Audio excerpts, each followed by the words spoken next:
Hello friends, Indian recipe ఇన్ఫోకి స్వాగతం. ఈరోజు మనం పూరీ కర్రీ లేదా బొంబాయి చట్నీ ఏ విధంగా తయారు చేయాలో చూద్దాం. మొదటిగా మనం ఒక కుక్కర్లో ఈ విధంగా 1/2 కిలో బంగాళదుంపల్ని ముక్కలుగా కట్ చేసి వేసుకోవాలి. ఇందులోనే 1 గ్లాస్ వాటర్, అలాగే 1 స్పూన్ వరకు ఉప్పు వేసుకొని మూత పెట్టుకొని 2 పెద్ద విజిల్లు అలాగే 1 చిన్న విజిల్ వచ్చేంత వరకు ఉడికించుకోవాలి. ఈలోగా మనం స్టవ్ మీద ఒక ప్యాన్ పెట్టుకొని అందులో కొద్దిగా నూనె వేసుకోవాలి. ఒక 3 టేబుల్ స్పూన్ల వరకు ఆయిల్ వేసుకోవాలి. ఇందులోనే మనం 1/2 స్పూన్ వరకు శనగపప్పు, అలాగే 1 స్పూన్ వరకు మినపగుళ్ళు, అలాగే 1/2 స్పూన్ వరకు ఆవాలు, అలాగే 1/2 స్పూన్ వరకు జీలకర్ర కూడా వేసుకొని కొద్దిసేపు ఈ విధంగా వేగనివ్వాలి. ఇవి కొద్దిగా వేగిన తర్వాత పచ్చిమిరపకాయలని ఈ విధంగా సన్నగా ఈనెల్లా కట్ చేసుకొని చిన్న ముక్కలుగా వేసుకోవాలి. ఈ విధంగా మనం పచ్చిమిరపకాయలు కొద్దిగా వేగిన తర్వాత ఒక పెద్ద సైజు కప్పుతో ఉల్లిపాయలను కూడా ఈ విధంగా ఈనెల్లా కట్ చేసుకొని పొడవుగా వేసుకోవాలి. చూడండి, ఇవి కొద్దిగా వేగనివ్వాలి. మనకి ఇందులో ఉల్లిపాయలు మరీ ఎక్కువగా వేగాల్సిన అవసరం లేదు. చూడండి, ఇందులోనే మనం ఒక 3 ఎండుమిరపకాయలను ముక్కలుగా కట్ చేసి అలాగే కొద్దిగా కరివేపాకును కూడా వేసుకొని ఒకసారి మంచిగా కలుపుకోవాలి.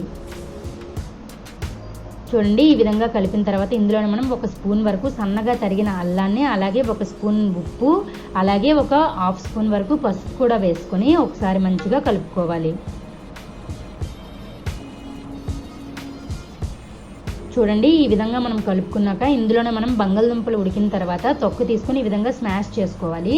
ఈ విధంగా స్మాష్ చేసిన బంగాళదుంపలను కూడా ఇందులో వేసుకోవాలి. చూడండి, ఈ విధంగా వేసిన తర్వాత ఒకసారి మంచిగా కలుపుకోవాలి. ఫ్రెండ్స్, మనకి ఇది పూరీలోకి చాలా బాగుంటుంది ఈ కర్రీ. మీరు తప్పకుండా ఒకసారి ట్రై చేయండి. ఎలా వచ్చిందో మాకు కామెంట్ చేయండి. చాలా టేస్టీగా ఉంటుంది ఫ్రెండ్స్. చూడండి, ఈ విధంగా మూత పెట్టుకుని ఒక 2 నిమిషాల పాటు మగ్గనివ్వాలి. ఈలోగా మనం 1 లేదా 2 స్పూన్ల శనగపిండిని తీసుకొని అందులో కొద్దిగా వాటర్ వేసుకొని ఉండలు లేకుండా ఈ విధంగా స్పూన్తో మంచిగా కలుపుకోవాలి. ఇప్పుడు మనం ఒక 2 నిమిషాల తర్వాత మూత తీసి చూసినట్లుగా అయితే మనకి కొద్దిగా మగ్గింది కదా. ఇప్పుడు ఇందులో మనం ఒక 1/2 గ్లాస్ వరకు వాటర్ వేసుకొని ఒకసారి మంచిగా కలుపుకోవాలి. ఫ్రెండ్స్, మా వీడియో మీకు నచ్చినట్లయితే లైక్ చేయండి, మీ ఫ్రెండ్స్ అందరికీ షేర్ చేయండి. మా ఛానల్ని సబ్స్క్రైబ్ చేయడం మాత్రం మర్చిపోకండి. పక్కనే ఉన్న బెల్ ఐకాన్ని క్లిక్ చేయండి. మా ఛానల్ని సపోర్ట్ చేయండి. చూడండి, మనకి ఈ విధంగా ఉడుకుతుంది కదా. ఉడుకుతున్న టైంలో మనం ముందుగా కలిపి పెట్టుకున్న శనగపిండిని వేసుకోవాలి. శనగపిండి కూడా వేసిన తర్వాత ఒకసారి మంచిగా కలుపుకొని ఒక 2 లేదా 3 నిమిషాల పాటు ఉడికించుకోవాలి.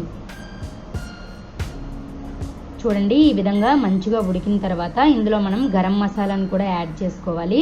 గరం మసాలా యాడ్ చేసిన తర్వాత ఒకసారి మంచిగా కలుపుకోవాలి. ఈ విధంగా కలిపిన తర్వాత దీనిలో మనం ఆఖరుగా కొత్తిమీర కూడా వేసుకున్నట్లుగా అయితే మనకి ఎంతో టేస్టీగా ఉండే బొంబాయి చట్నీ అనేది రెడీ అయిపోయినట్లుగా. Thank you for watching our video.